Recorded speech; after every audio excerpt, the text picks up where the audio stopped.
Hi you all, and welcome to my channel, Overcoming Gluttony. My name is, let's start over. Welcome to my channel, Overcoming Gluttony 2023. My name is Alicia, and I used to weigh 327 pounds, and I currently weigh 252 pounds, and I've successfully kept my weight off since July of 2020.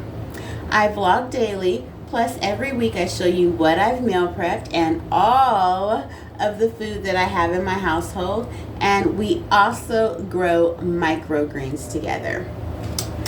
Today's topic is unsurfacing dirt. Yes, go ahead and cough up that money to talk to a therapist if necessary. We need to get to the root of why we choose to eat unhealthily, of why we choose to put other things before our own necessities. Were we abused or abandoned as a child, and therefore we don't want to do that to our children, so we give too much to them? We prioritize their soccer games, their track meets, their needs before us, because we're not properly allocating the right amount of distance between their needs and your needs. Are we misallocating, making up for what our parents did to us?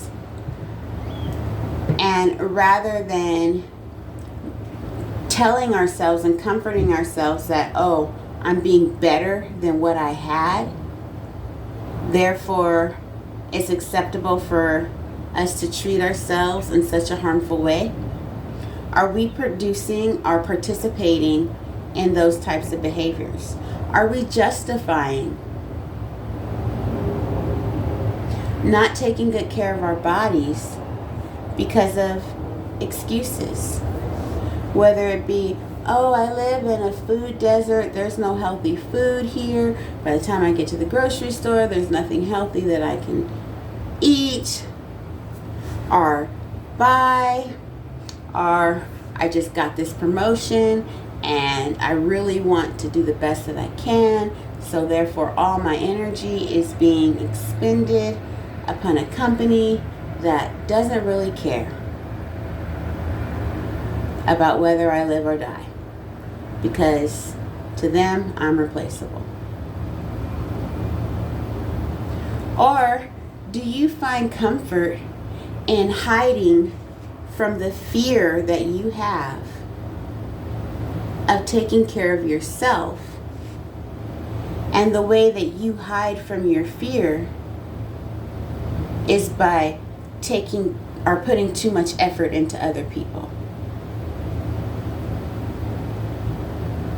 Are you afraid to live up to your own potential? Don't expect this vlog to be pretty or to make you feel good emotionally. The title is Unsurfacing Dirt. Not coddling your excuses. Not holding your hand as you have a pity party. Look, you could watch me, you could go to the gym, you could sign up for swimming lessons, or do whatever you do, but until you actually get, or we actually get to the surface of why do I like crunchy, greasy, hot French fries so much? Why do I allow other people's needs to come before my need to exercise? Why do I find so much comfort in Mexican food? Until we get to the root of the problem, we are susceptible to making the same mistakes. So let's just get to the root. Okay? I will right now in front of you all. I believe, and I haven't put a lot of thought into this, but I'm just talking right now from the most sincerest part of me right now. This hasn't been premeditated, or I didn't write anything down or anything like that. I believe that I received so much comfort from Mexican food because I was raised in Southern California. My grandfather married a Mexican man, and my grandmother married a Mexican man, and Spanish rice was a typical part of our household. Burritos, tamales, different things like that are very abundant in California, and I take refuge in those childhood memories and those childhood experiences. Whereas opposed to me taking refuge in my Savior, Jesus Christ. So I feel safe and nestled and nested like a little bird still in the nest under mama's wings when I bite into a big burrito with refried beans. When I'm sitting at a Mexican restaurant with refried beans and tortilla chips and enjoying the music, enjoying the Mexican staff, because that's my element. Growing up in Southern California, it was 80% Mexican where I grew up. So that is a very Mexican food, Mexican culture is a very comforting thing for me because that is what I was surrounded by. I'm finding comfort in something that isn't my comforter. I want to repeat that. I'm finding comfort in something that isn't my comforter. So that's me unsurfacing for the first time my dirt. So now I think what I can do to kind of break those chains, hopefully, or at least try to wiggle some loose, is, hey, try Thai food. I don't like Thai food. I don't really try Thai food. People have offered it to me. I've tried it maybe a little sample once, but that's not my thing.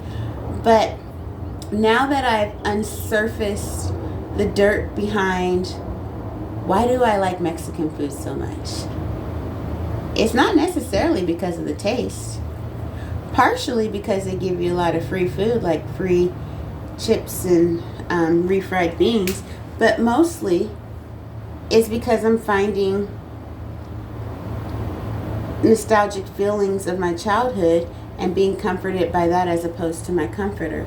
So what I can do now that I've unsurfaced this dirt is do things to kind of break loose from that bad behavior by exploring other foods.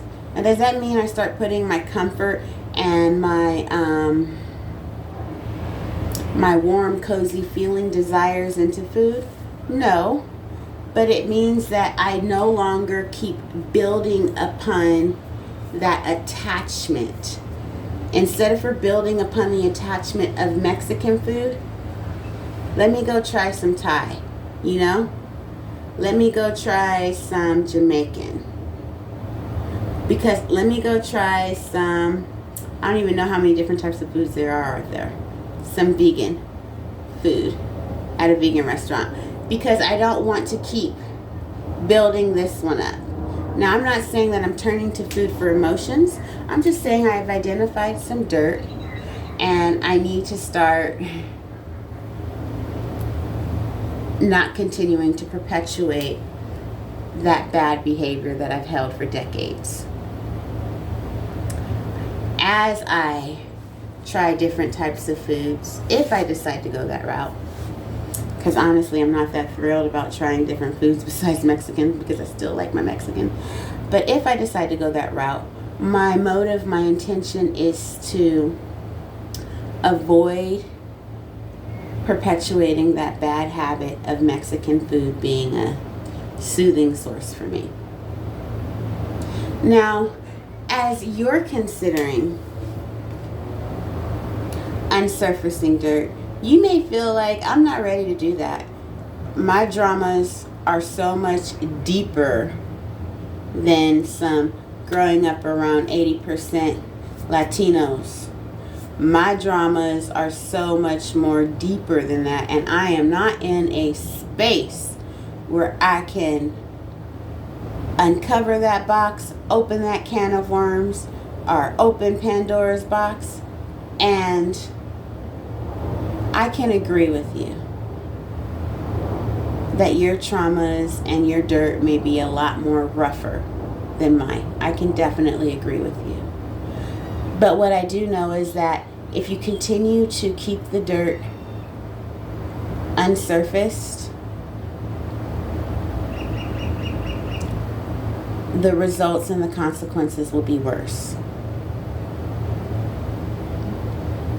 So I would like to share with you that I have been successful with meeting my 2023 health goals.